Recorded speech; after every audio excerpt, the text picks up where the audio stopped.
Canto 16.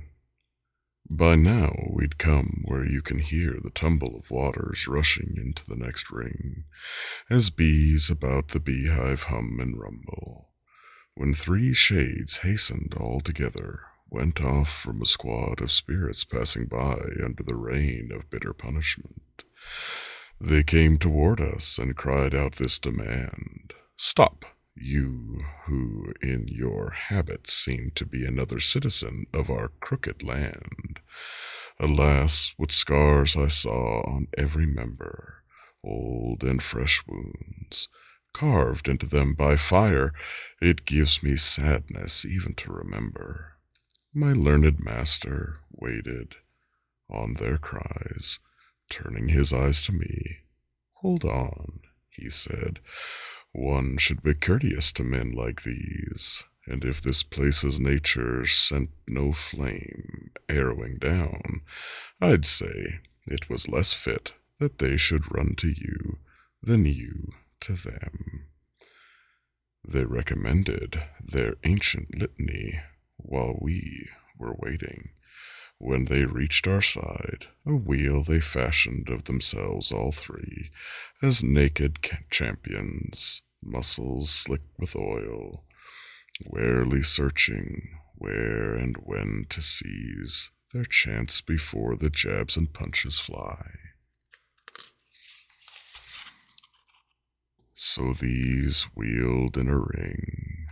Each turned his eye in my direction, cocked his neck to go opposite to his feet continually, and "If these miseries of this shifting sand cause you to hold our prayers and us in scorn," began one, "and our features, scorched and skinned, still let our reputations bend your soul to tell us who you are, with living feet scraping securely through the pit of hell, the man whose tracks you see me trample on, though he goes naked, scalded of his hair, was of a high rank than you would believe, the grandson of the womanly Goldera, Guido Guerrera his name,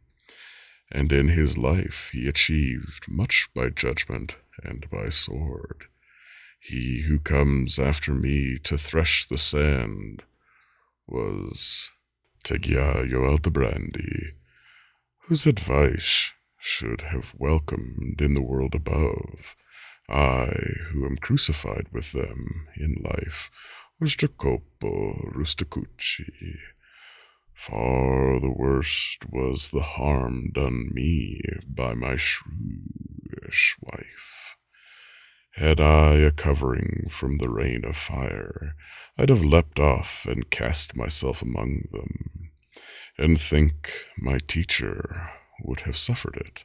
But since I'd have been burnt and baked, my fear overpowered the goodwill that made me crave to clasp within my arms the three down there.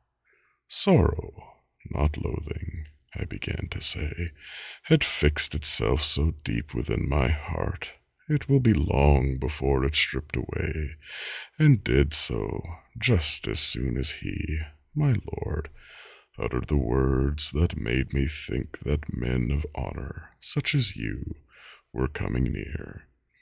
I am your countryman, and ever have heard tell of your good works and honored names, heard and recounted them with reverent love. I leave the chaff and go for the sweetest fruit, promised me by my guide, whose word is true, but I must fall to hell's dead center first. May your limbs long enjoy your soul as guide, the spirit then responded, and your fame shine forth its light long after you have died. Tell us if courtesy and valor dwell within our city as they used to do, or if they have departed from all. Borsere, who came to suffer here with us recently, and who goes there with his troop, troubles us deeply with the bitter news. Outsiders and their sudden wash of wealth beget in you such arrogance and excess. Florence, you feel already your ill health. So I cried out with proud and lifted head, as men change glances when they meet the truth. So did those three, on hearing what I said. If you shall ever pay so slight a fee to satisfy a question, all replied, happy are you whose speech is bold and free. Yet if you do escape this murky lair and turn to see the lovely stars again, when you'll rejoice in saying, I was there, please speak about us to the living. Then they broke their wheel and fled on foot as swift as slender wings. One could not say amen as quickly as the three had disappeared. So to my teacher also it seemed time for us to take our leave. I followed him, and not long had we ventured when so near was the roar of the water's cataract. Words were almost impossible to hear, as that stream in the western Apennines, first among those that from Mount Viso fall in the direction of the rising sun, called quiet water in the hills above, before it tumbles down the valleys to its bed at Forli, where the name is gone, thunders at Saint Benedict of the Alps, because it plummets at the single leap, where it should brim over 1,000 steps. So too down from a shattered side of cliff echoed the crash of that polluted brook. Much longer, and it would have drummed us deaf. About my waist I wore a rope for belt, and once or twice considered using it to snare the leopard with the gaudy pelt. But when I loosened it and slipped it off, as my guide had commanded me to do, I gave it to him, knotted and wound up, and then he swung about on his right side and flung it far away over the edge of the deep chasm before us. To myself I said, some strange new thing must have corresponded to the strange gesture my good teacher makes and seconds with his gaze. Ah, men, beware! How watchful you must be when you are near one who not only sees the action but can peer beneath and read your very thoughts. He said to me, you will soon see arise what I await, and what you only dream.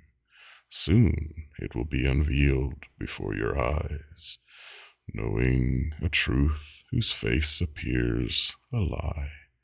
A man should always keep his lips shut tight, as long as he can, lest he be tagged with shame, though he has told the truth. But I cannot keep silent here, and, reader, by the notes of this my comedy, I swear.